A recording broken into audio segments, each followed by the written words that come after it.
Saudi अरब रकबे के लिहाज से दुनिया का 14 बड़ा मुल्क है, जहाँ का 95% इलाका गर्म रेत से ढकी सहराओं पर मुश्तमिल है।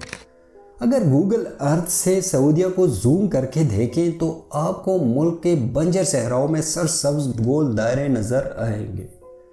ये गोल दायरे कुछ और नहीं, काबिल काश ज़मीन है। मेरी तरह आपको भी शायद ये अजीब, हैरान कुन और नामुमकिन लगे कि एक बंजर सहरा में जहाँ ना कोई नदी है ना बारिश, वहाँ ये सब कैसे मुमकिन है। लेकिन सऊदी अरब ने ये जादू करके पूरी दुनिया को हैरान कर दिया है। मुहतात अंदाजे के मुताबिक 1960 में सऊदी अरब का कुल काबिल काश्त रकबा सिर्फ 11,400 स्क्वायर किलोमीटर था, यानी सिर्फ 1.5%। पूरी दुनिया में जहाँ साराएँ हर साल 5,000 स्क्वायर किलोमीटर सरसब्ज ज़मीनें निकल रही हैं, वहाँ सऊदी अरब में सब्ज़ा सहराओं को निगल रहा है। और आज सऊदी अरब में 35,000 स्क्वायर किलोमीटर काबिल काश ज़मीन है। बंजर सहराओं का मुल्क होने के बावजूद सऊदी अरब डेयरी की अशिया, अनाज और फल वगैरह दुनिया को एक्सपोर्ट करता है। आइए जानते हैं ये दिलचस्प और हैरत अंगेज़ मालूमात आज की इस वीडियो में। आज से कोई 10,000 साल पहले सऊदीया में रेगिस्तान नहीं बल्कि हरियाली हुआ करती थी और साल भर बारिशें होती थी। यहाँ नदियाँ भी होती थी। लेकिन कोई 5,000 साल पहले मौसमियाती तब्दीली की वजह से ये इलाका बंजर सहराओं में तब्दील हो गया। जिस दौर में यहाँ बारिशें हुआ करती थी वो पानी 1 किलोमीटर नीचे ज़मीन में जमा होता रहा। इसी पानी को निकालकर 1970 से ज़राअत की जाती है। सऊदी अरब को 80% फूड और काफ़ी सारा पीने का पानी दूसरे ममालिक से खरीदना पड़ता है। जाहिर है उसके लिए पैसा उनके मेन इनकम सोर्स यानी ऑयल से आता है, पर जल्द ही ऑयल ख़त्म हो जाने के बाद उनके लिए खाना खरीदना भी मुश्किल हो जाएगा। इसलिए अपने आप को ऑयल डिपेंडेंट और फूड इंपोर्ट से निकालने के लिए 1970 से यहाँ एग्रीकल्चरल रेवोल्यूशन लाने की कोशिश हो रही है।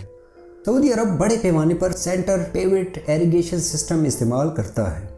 ये मशीनें घूमने वाले झटकाओं पर मुश्तमिल होते हैं जो भाइयों वाले टायर्स पर नस्ब होते हैं, जो बड़े बड़े सर्कुलर इलाकों को ढांकते हैं और फसलों पर पानी के मुअस्सर तकसीम करते हैं, जो कि आबपाशी के दूसरे राइज तरीकों की निस्बत पानी के ज़िया को 90% कम करते हैं। ये मशीन अपने चारों तरफ फिक्स्ड सर्कुलर पैक में चलती हैं, इसलिए ये फॉर्म लैंड दिखने में सर्कुलर होते हैं। इस मशीन के सेंटर में बोरिंग हज़ारों साल से मौजूद ज़ेरे ज़मीन पानी निकालकर इन 1 किलोमीटर लंबी पाइप्स में छोड़ जाते हैं। ये सर्कुलर फॉर्म लैंड जो छोटे छोटे डॉट्स की तरह नज़र आ रहे हैं, ये दरअसल 100 एकड़ पर मुश्तमिल होता है, जो कि 5,000 स्क्वायर किलोमीटर पर पहले हुए हैं और मुसलसल उसमें इजाफा होता जा रहा है। इन्हीं कोशिशों की वजह से 1990 तक सऊदी अरब गंदम एक्सपोर्ट के लिहाज से दुनिया का बड़ा एक्सपोर्टर बन गया था। इसके अलावा वेजिटेबल्स, फ्रूट्स, डेयरी प्रोडक्ट्स और खजूर भी पूरी दुनिया में एक्सपोर्ट किया जाता है। सऊदी अरब में 500 billion cubic metre fossil ground water मौजूद है, पर रिसर्च के मुताबिक 1970 से अभी तक 80% पानी निकाला जा चुका है और अगले 40 से 50 साल में बाकी का पानी भी ख़त्म हो जाएगा। इसलिए एग्रीकल्चर के लिए पानी के 2 और सोर्स खोजे जा चुके हैं। ये तो शायद आप जानते ही होंगे, सऊदी अरब में बारिश क्यों नहीं होती। इसकी वजह है मक्का से 50 किलोमीटर दूर वेस्टर्न माउंटेन, जिसकी वजह से समुद्री बादल यहाँ आ नहीं पाते।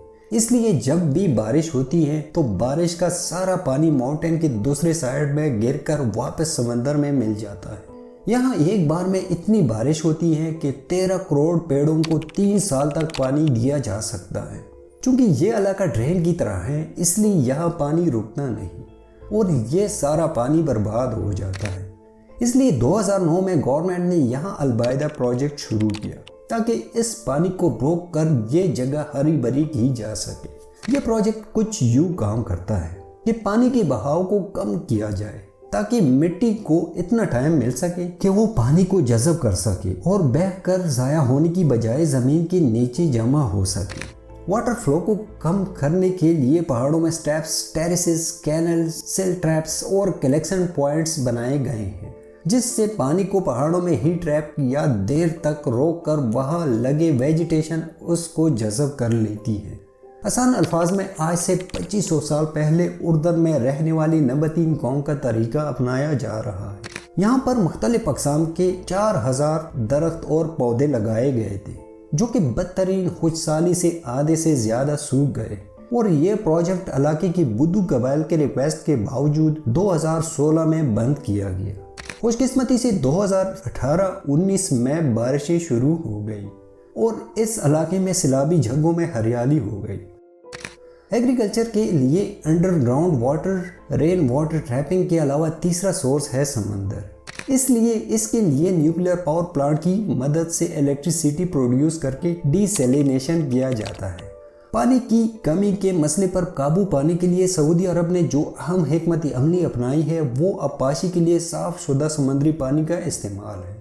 یہاں ڈی سیلینیشن پلانٹس سے سمندر کے کھارے پانی کو فریش واٹر میں کنورٹ کیا جاتا ہے۔ سعودی عرب دنیا کا سب سے بڑا صاف پانی پیدا کرنے والا ملک ہے، جس کی گنجائش 5 ملین کیوبک میٹر یومیہ ہے۔ صاف کرنے کے پلانٹ بحر احمر اور خلیج عرب کے ساحلوں کے ساتھ واقع ہیں اور اندرون ملک علاقوں میں مختلف زرعی منصوبوں کو پانی فراہم کرتے ہیں۔ ملک کا 50% پانی ان ڈی سیلینیشن پلانٹ سے آتا ہے۔ دلچسپ بات یہ ہے کہ سعودی عرب شمسی پینلز کا استعمال کرتے ہوئے بارش برسانے کا منصوبہ بنا رہے ہیں۔ سولر پینل کا یوز کر کے بارش لانے کی ایک نئی تحقیق کھوج نکالی جا چکی ہے۔ صحیح سنا آپ نے، سولر پینل سے بجلی کے ساتھ اب بارش بھی برسائی جائے گی۔ یہ کچھ ایسے کام کرتا ہے کہ سورج کی روشنی پینل سے ریفلیکٹ ہو کر اوپر کی ہوا کو گرم کرتی ہے۔ اب سمندر میں ہوا ٹھنڈی ہوتی ہے تو اس ٹیمپریچر کی ڈیفرنس کی وجہ سے پریشر پیدا ہوتا ہے، جس سے سمندری ہوا سے بہت سارا بھاپ سولر کی طرف آنے لگتی ہے، اور یہاں گرمی کی وجہ سے یہ ہوا اوپر اٹھ جاتی ہے جہاں یہ بھاپ ٹھنڈا ہو کر بارش بن جاتی ہے۔ ہر سال ریڈ سی سے 0.7 ٹیرا ٹن پانی بھاپ بن کر اڑ جاتا ہے، جو ورلڈ کے ٹوٹل ویپر کا 8% ہے، اور یہ ویپر ونڈ لینڈ ایریا میں بارش نہ گرا کر سیدھا انڈین اوشن میں چلا جاتا ہے، جسے اب روکا جائے گا۔ اس سے ریگستان کو ہرا بھرا بنایا جا سکے گا۔ اس کے علاوہ یہاں کلاؤڈ سیڈنگ کر کے بھی ہریالی لانے کی کوشش چل رہی ہے۔ NLC ایک کیمیکل ہے۔ اس لیکوڈ کو ریت کے اوپر چھوڑا جاتا ہے اور یہ ریت کے پارٹیکلز کے چاروں طرف ایک کوٹنگ کر کے اسے مٹی کی طرح بنا دیتا ہے، جس سے پانی جذب کرنے کی قوت بڑھ جاتی ہے۔ اس پروسیس میں صرف 7 گھنٹے لگتے ہیں۔ اس کے علاوہ سعودی حکومت نے زراعت کے لیے کچھ افریقن ممالک امریکہ اور ارجنٹینا میں زمین بھی خریدی ہے۔ ساتھ ہی ملک کے دیگر علاقوں میں گرین ہاؤس کے ذریعے بھی پھل سبزیاں وغیرہ اگائی جاتی ہیں۔ سعودی عرب کا صحرا کو کھیتی باڑی میں تبدیل کرنا ایک قابل ذکر کارنامہ ہے، جو جدید ٹیکنالوجی، پائیدار طریقوں اور ایک چیلنجنگ ماحول میں غذائی تحفظ کو یقینی بنانے کے عزم کے ذریعے حاصل کیا گیا ہے۔ امید ہے یہ ویڈیو پسند آئی ہوگی۔